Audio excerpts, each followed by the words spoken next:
Olá, sou Ângelo Ronchi, advogado e sócio do escritório João Paulo Nascimento Advogados, e hoje tenho o prazer de estar aqui com meu colega, meu amigo, também sócio nosso do escritório, nosso atual diretor executivo num momento de transição super importante e um dos advogados mais especializados que a gente tem dentro da nossa equipe, para falar de um assunto que é extremamente interessante e um assunto que cada vez ganha mais espaço dentro aí da nossa região, que são as operações de M&A, coisas que parecem que só acontecem nos grandes centros de São Paulo, Rio, e a gente tem aqui um mercado bastante aquecido disso, e não tinha lugar melhor para a gente conversar sobre esse assunto hoje do que aqui dentro do ecossistema Inbix, que incentiva e está aí desenvolvendo as empresas justamente para esse potencial de serem adquiridas ou até de adquirirem outras empresas e aumentar o seu portfólio de negócios. Obrigado, João, pela tua participação. Acho que esse assunto vai trazer muita informação para o pessoal, principalmente porque hoje a gente está direcionando ele, né, para pequenas e médias empresas de muitas operações que a gente já pôde em conjunto trabalhar, fazer. Eu acho que vai ser bem produtivo aí para todo mundo ter um pouquinho dessa experiência nossa. Olá, Ângelo, tudo bem, pessoal? Tudo tranquilo? Agradeço o convite dessa oportunidade de poder conversar sobre um tema que realmente eu adoro, né? É um tema que muitas vezes é desafiador, é um tema que a gente tem que ter muitas vezes soluções assim bastante criativas e sair um pouquinho daquela rotina do advogado tradicional, né? Porque a gente está pensando em estruturar um crescimento de uma empresa, uma operação para que ela possa crescer, seja uma venda parcial, seja com ingresso de um investidor. Então é um tema bastante interessante, né? Um tema aí que eu gosto muito particularmente, eu sei que no escritório a gente trabalha bastante.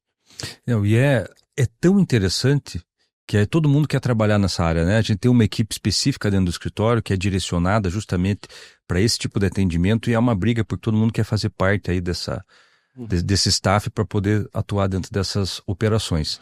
E, João, acho que a primeira coisa que a gente precisa destacar aqui é que quais empresas precisam tomar esse cuidado ou se preparar para isso? Porque a gente tem uma realidade que a gente vive, que às vezes os negócios acontecem, eles aparecem do nada. Nós tivemos oportunidade de participar de operações de empresas que a gente nem imaginava que poderiam estar dentro de uma operação de M&A, sendo adquiridas por grandes grupos, aí até multinacionais, e que não estava preparada para isso, em alguns casos, né? Então, queria que você falasse um pouquinho assim, quais as empresas tem esse potencial e o que elas precisam fazer de imediato, porque talvez esse seja realmente, eu acho que o ponto nodal dessa conversa nossa aqui hoje. Ângelo, a resposta à tua pergunta é bastante simples. Todas as empresas têm que estar preparadas para uma futura operação de M&A. Por quê?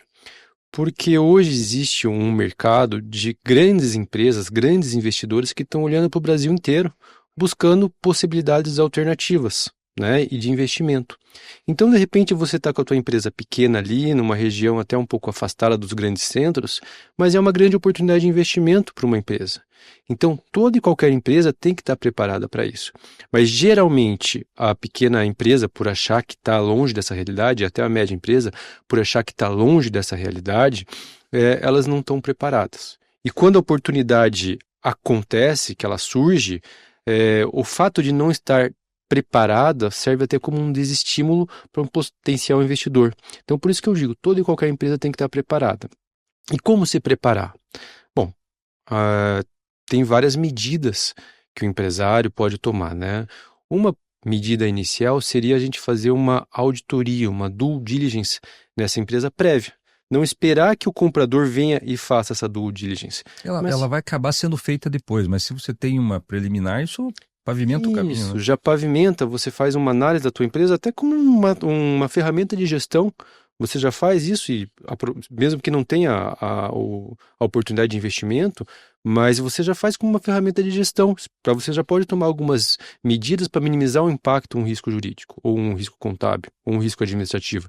Então você já faz uma preparação, que seria uma due diligence, verificando a saúde da tua empresa, né, o aspecto, como é que ela está hoje, e para tomar algumas medidas. E você pode olhar tanto para o lado societário, falando em termo jurídico, né, já fazer uma preparação, talvez uma transformação em SA, talvez um acordo de acionistas que preveja algumas regras a respeito de como que vão se dar as vendas, né? Então se um sócio vai ter que concordar, tem que acompanhar, não tem, então você já vai criando algumas regras diante de uma auditoria. ou seja, com uma solução de uma auditoria. Também você pode ir para um lado fiscal, né? A gente está diante de uma reforma aí tributária que também está assim, bastante tumultuando esse momento da vida dos empresários, né? Sim. Então, você já pode tomar uma série de medidas também fiscais, né? Para você já preparar essa empresa.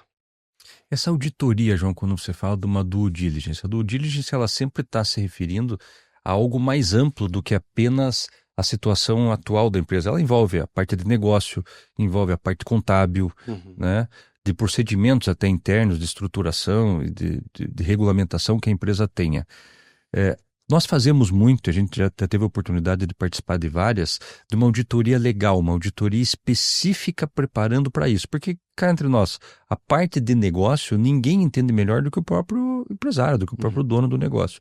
Mas o problema sempre acaba ficando na parte jurídica, né?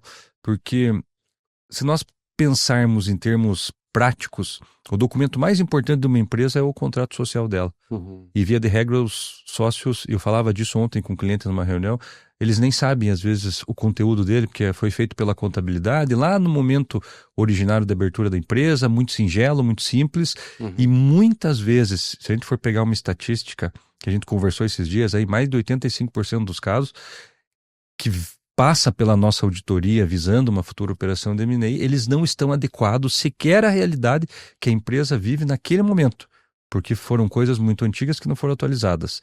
Quiçá falar justamente de uma preparação, como você citou aí, até de transformação em SA e tudo mais, né? Então, essa necessidade é algo muito complexo, você vê isso com muita complexidade, porque eu penso no pequeno empresário, nós estamos falando de pequenas e médias empresas hoje.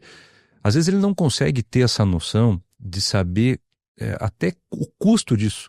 E imagina que o custo disso aí é algo muito, muito caro para fazer e que de repente nesse momento esse investimento não seja para ele algo que ele possa fazer. E a gente sabe que não é bem assim que funciona, né? Se puder falar um pouquinho disso. Bom, se eu entendi bem o teu questionamento, falar o contrato social é a espinha dorsal de uma empresa, né? É a Constituição Federal e realmente os empresários não dão muito atenção, às vezes usam até um modelo que não reflete exatamente o que ele tinha na cabeça quando da Constituição da empresa.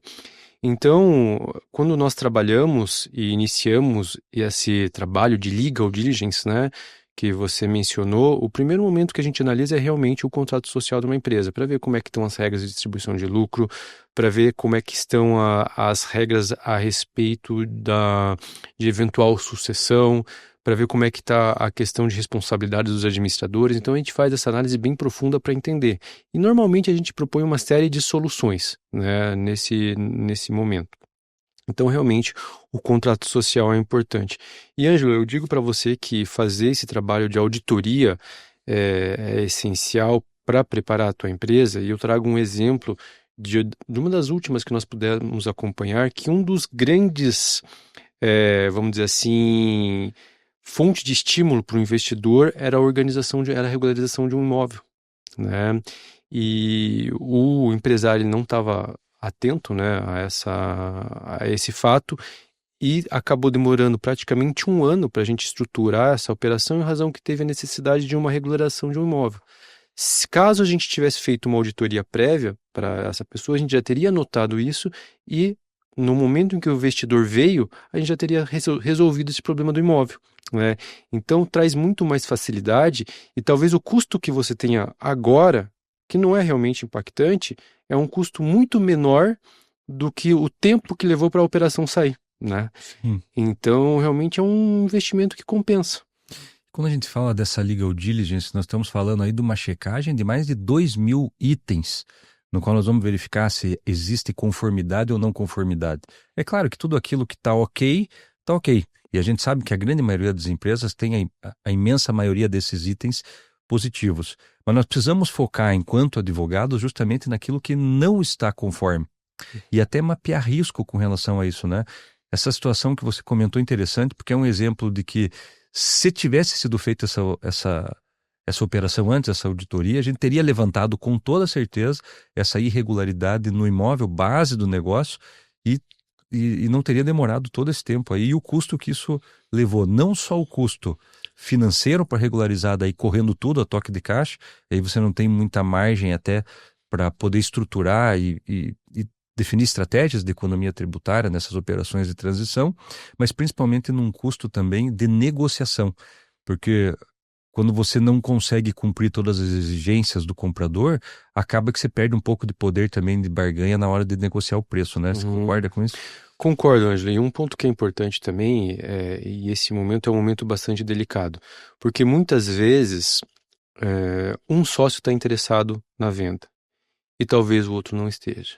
E se você já tem essa solução previamente definida, como que vai ser essa definição, qual que vai ser o valor mínimo, se o sócio tem que acompanhar, se não tem, se o sócio de repente é uma pessoa-chave que tem que continuar na empresa atuando, se você deixa isso claro, quando chega esse possível investidor, essa outra empresa que gostaria de adquirir a sua empresa, já está tudo caminhado. Você não precisa ter esse momento, esse custo de discutir isso com o teu sócio depois.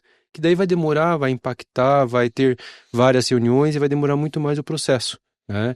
Então, é importante você ter esse olhar prévio para a tua empresa, né? Não adianta querer fazer, aliás, adianta, mas vai demorar mais, vai ter um custo para isso. Você fazer depois que a oportunidade surgiu. Nós podemos resumir essa nossa conversa hoje, então, na necessidade, obviamente, de preparar o seu negócio. Eu acho que esse é o nosso tema principal, de que qualquer empresa, então, está apta a fazer isso, que essa preparação, ela pode até não ocorrer futuramente, uma venda do negócio em si, mas ela vai servir como uma ferramenta de gestão muito importante para o empresário, para ele entender aonde estão os gargalos jurídicos do negócio dele. E é claro que nessa auditoria não é só apontar os problemas, mas é sugerir as soluções também, e na grande maioria das vezes precificando, né, o custo de cada uma delas para que ele possa tomar uma decisão bem assertiva. E principalmente, João, se eu pude entender bem, e fique à vontade para complementar, é definir essa questão societária, é isso mesmo? Sim, eu acho que é importantíssimo ter essa definição societária, daí tem vamos dizer assim, algumas cláusulas que são importantes constar em uma definição, por exemplo, que a gente chama de drag along e tag along, que são cláusulas essenciais e devem ser discutidas com bastante detalhe, refletindo exatamente aquilo que os sócios querem. Então, você tendo essa estrutura, essa espinha dorsal bem definida no momento da venda, com certeza o processo de venda da tua empresa vai ser muito mais ágil, muito mais rápido, né? E até, vamos dizer assim, mais atrativo para o investidor, o que faz com que você pode até cobrar um pouco mais no valuation da tua empresa. Isso certamente vai importar na negociação, e a gente já teve a oportunidade de trabalhar em casos que havia uma preparação preliminar e facilitou muito a operação em termos até de negociação, e os que não havia, como a gente citou antes. E realmente, quando o investidor ele percebe que possa existir alguns riscos jurídicos dentro da tua empresa, o que ele vai fazer? Ele vai pedir garantias. Muitas vezes ele pode segurar parte do pagamento para você resolver, ou até que, ao menos com o tempo, se elimine aquele risco jurídico. Então, se você já solucionou previamente, dificilmente ele vai exigir garantias futuras, né? Definir os problemas anteriormente, traçar caminhos de solução, diminui as contingências do contrato, né? Exatamente. E isso vai também importar numa menor retenção, muitas vezes, do valor do negócio, que às vezes demora até 6 anos, que daí seriam os prazos prescricionais e tudo mais, para que o vendedor do negócio possa receber a totalidade do valor, né? Exatamente isso.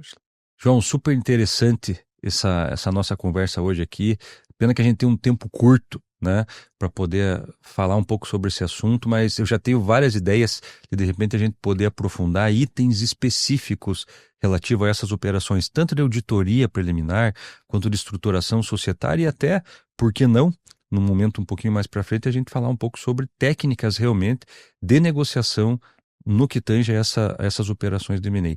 Obrigado, João, pela tua participação, da gente poder trocar essa ideia hoje. Eu acho que naquilo que nós esperávamos, que é trazer para o pessoal uma luz da onde que ele começa a preparar o seu negócio realmente para uma possível operação de venda no futuro, eu acho que a gente conseguiu atingir esse objetivo aí em cheio.